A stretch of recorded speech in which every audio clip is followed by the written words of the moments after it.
Welcome to the Slop Farm. Enjoy the video.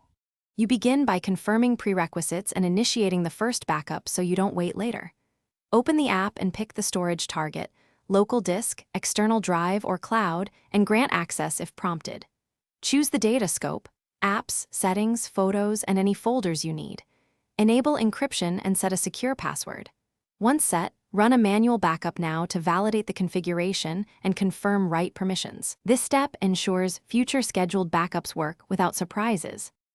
Once the backup starts, monitor progress and the estimated time to completion so you can adjust if needed. If bandwidth is tight, enable bandwidth throttling or pause non-essential uploads. This keeps other tasks responsive. When files finish, verify integrity with checksums or built-in verification to catch corruption early. Make sure the app's log shows 0 critical errors. If files were skipped due to permissions, note them and prepare to rerun with elevated writes. This keeps your backup reliable and restorable. To restore, choose the correct restore point and preview the files so you don't overwrite newer data accidentally.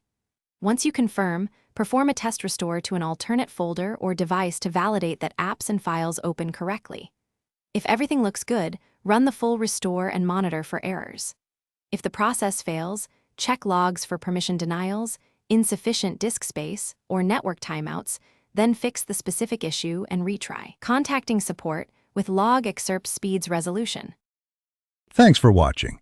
Consider subscribing if we helped you today.